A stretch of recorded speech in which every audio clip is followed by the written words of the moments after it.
தற்போது பயிர்க்கடனை தொடர்ந்து நகைக்கடன் தள்ளுபடியா என்ற ஒரு அதிரடியான தகவலானது இப்ப வெளிவந்திருக்கு.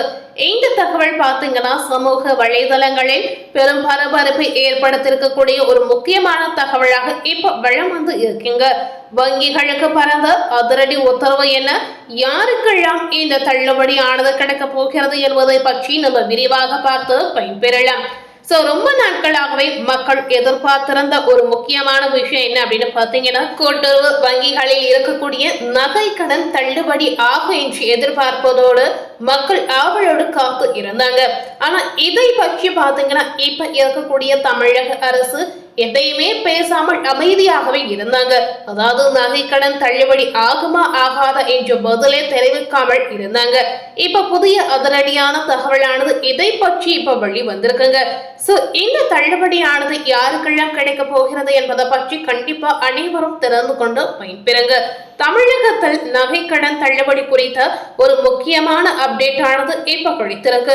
இது தொடர்பாக வங்கிகளுக்கு சில முக்கிய உத்தரவுகள் சென்றுள்ளதாகவும் இது தொடர்பான தரவுகளை தயாரிக்கும் பணிகளில் அரசு வங்கிகளும் கூட்டுறவு வங்கிகளும் ஈடுபட்டுள்ளதாக இப்போ ஒரு புதிய தகவலானது வெளிவந்திருக்கு. இந்த தகவலின் அடிப்படையில பார்க்கும் பொழுது இந்த மாதிரி அவங்களுடைய ஆவணங்களை சரிபார்க்கக்கூடிய ஒரு திட்டமானது வந்திருக்கக்கூடிய இந்த நேரத்துல கண்டிப்பா நகை கடன் தள்ளுபடி ஆகும் என்று எதிர்பார்ப்பு இன்னும் அதிகரித்து இருக்கு அப்படிங்கறத நம்ம தெரிவிக்கலாம். தமிழ்நாட்டில் நகை கடன் தள்ளுபடி அப்படின்னு சொல்லும் போது மக்களுக்கு இது மிகுந்த ஒரு சந்தோஷமான செய்தியாக இருக்கிறது. தமிழகத்தை பொறுத்தவரை பார்த்தீங்கன்னா தங்க நகைகள் அழகு சேர்க்கும் ஆபரணங்களாக அதிகமாக பார்க்கப்பட்டாலும் இவற்றை முதலீடுகளாகவும் அடமானம் வைக்கக்கூடிய பொருளாகவும் கருதக்கூடிய ஒரு உக்தி பார்த்தீங்கன்னா மக்களிடையே இன்றைய அளவு இருக்கிறது. மக்களிடையே சமீப காலங்களில் பார்த்தீங்கன்னா வேகமாக அதிகரித்து வருவதாகவும் நம்ம தெரிவிக்கலாங்க. இதுல ஏராளமானோர் கூட்டுறவு வங்கிகள் மற்றும் அரசு வங்கிகளில் தங்க நகைகளை அடமானம் வைத்து கடன் பெற்று வந்திருக்காங்க. சமீப காலங்களில் பாத்தீங்கன்னா இவர்கள் மத்தியில நகை கடன் தள்ளுபடிக்கான எதிர்பார்ப்பு அதிகமாக இருந்து வந்ததுங்க. ஆனா பயிர் கடன் தள்ளுபடி சார்ந்த விஷயத்துல அவர்களுக்கே முழுமையான தள்ளுபடி கிடைக்காமல் போனதுனால இந்த நகை கடன் தள்ளுபடி ஆகாது என்று நிறைய மக்கள் பேசி வந்தனர். இப்படி இருக்கக்கூடிய இந்த சூழல இப்ப அதிரடியான ஒரு புதிய தகவலானது கசந்து வந்திருக்கு. அதாவது தரவை சேகரிக்கக்கூடிய வங்கிகள் என்னென்ன, எதற்காக அவங்க இந்த மாதிரி ஆவணங்களை சேகரிக்கிறாங்க அப்படிங்கறத நம்ம முழுமையா இப்ப தெரிந்து கொள்ளலாம். தங்க நகை கடன் தள்ளுபடி பற்றி அரசு விரைவில் பெரிய நடவடிக்கை ஒன்றை எடுக்கும் என எதிர்பார்க்கப்பட்டு வரக்கூடிய நிலையில கூட்டுறவு மற்றும் அரசு வங்கிகள் கடன் வாங்கிய பயனாளிகள் கடன் அளவு போன்ற தரவுகளை சேகரிக்க தொடங்கியுள்ளதாக மக்கள் மத்தியில பேசப்படக்கூடிய ஒரு முக்கியமான தகவலானது இப்ப கிடைத்திருக்கு. இந்த தங்க நகை கடன் தள்ளுபடி யாருக்கெல்லாம் கிடைக்கும், இதற்கான விதிமுறைகள் என்ன என்பதை முழு விவரத்தை கண்டிப்பா தெரிந்து கொண்டு நீங்களும் பயன்பெறுங்க. வங்கிகளுக்கு தமிழக அரசின் அதிரடி உத்தரவாக என்ன சொல்லியிருக்காங்க அப்படிங்கறத முதல்ல கண்டிப்பா அனைவரும் தெரிந்து கொள்ளுங்க. தமிழக அரசு சார்பில் பாத்தீங்கன்னா கூட்டுறவு வங்கிகள் மற்றும் சில பொதுத்துறை வங்கிகளுக்கு சில குறிப்பிட்ட உத்தரவுகள் பிறப்பிக்கப்பட்டுள்ளதாக அரசு வட்டாரங்கள் மூலமாக ஒரு தகவலாக தெரிவித்து வந்தாங்க. அவற்றில் பின்வரும் நடவடிக்கைகளை மேற்கொள்ளுமாறு அறிவுறுத்தப்பட்டு இருக்குங்க. இந்த விஷயம் தான் இப்ப பரவலாக வந்திருக்கக்கூடிய முக்கியமான விஷயமாகவே பார்க்கப்படுகிறது. என்னென்னலாம் சொல்லியிருக்காங்க அப்படின்னு கேட்கும் பொழுது நகை கடன் பெற்ற பயனாளிகளின் பட்டியலை இப்ப தயார் செய்யறாங்களா.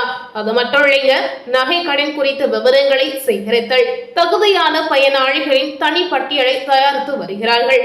கடன் பெற்றவர்களின் விவரங்களை சேகரித்து வருகிறார்கள். அது மட்டுமில்லாமல் கடன் தொகை அளவை மதிப்பீடு செய்வதாகவும் ஒரு தகவல் வெளிவந்திருக்கு. அடமானம் வைக்கப்பட்டுள்ள தங்கத்தின் அளவு குறித்த தகவலும் தயார் செய்வதாக ஒரு தகவல் வெளிவந்திருக்கு. இதனாலதான் பயிர் கடன் இல்லாமல் இப்ப தங்க கடன் தள்ளுபடி ஆகும் அப்படின்ற ஒரு தகவல் இப்ப வெளிவந்திருக்கு. வங்கிகள் இந்த தகவல்களை சேகரித்து இவற்றை ஆய்வு செய்யும் பணிகளையும் செய்து வருவதாக கூறப்பட்டு வருகின்றன.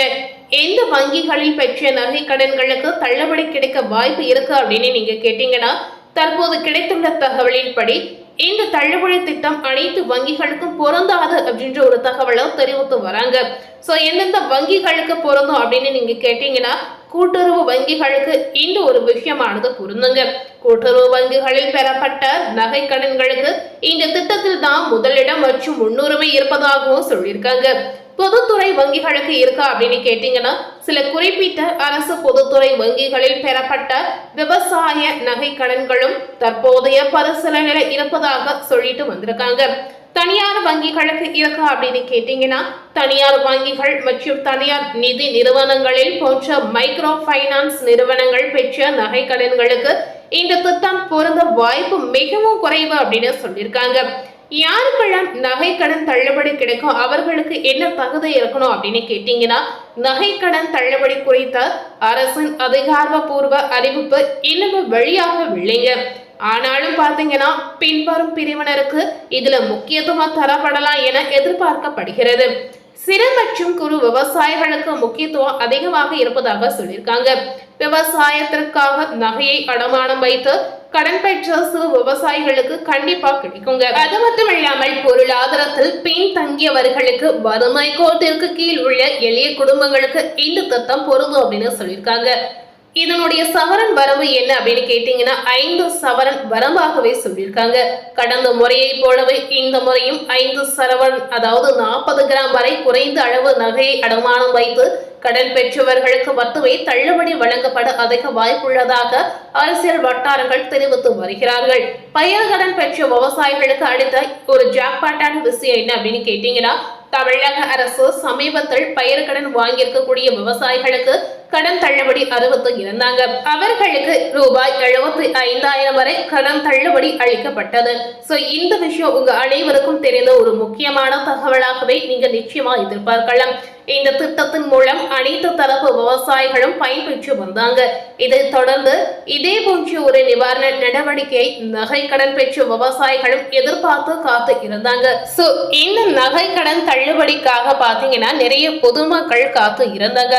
ஆனா இதை பற்றி இதுவரை பாத்தீங்கன்னா எந்த ஒரு செய்தியும் வெளிவரவில்லை. நிறைய சமூக ஊடகங்களில் பாத்தீங்கன்னா போலியான விஷயமாக நிறைய விஷயம் வெளியிட்டு வந்தாங்க. ஆனா அது உண்மையான விஷயமாக இருந்ததே இல்லைங்க. ஆனா இந்த விஷயம் பாத்தீங்கன்னா கண்டிப்பா அரசு விரைவில் கூறக்கூடிய ஒரு முக்கியமான விஷயமா பார்க்கப்படுகிறது. கூட்டுறவு வங்கிகளில் நீங்க நகை கடன் வாங்கியிருந்தா கண்டிப்பா உங்களுக்கும் தள்ளுபடி ஆகக்கூடிய ஒரு அற்புதமான வாய்ப்பு நிச்சயமா கிடைக்க போகிறது. சோ கண்டிப்பா அடுத்தடுத்து என்ன நடக்க போகிறது என்பதை நம்ம பொறுமையாக வெயிட் பண்ணி பார்த்து தெரிந்து கொள்ளலாம்.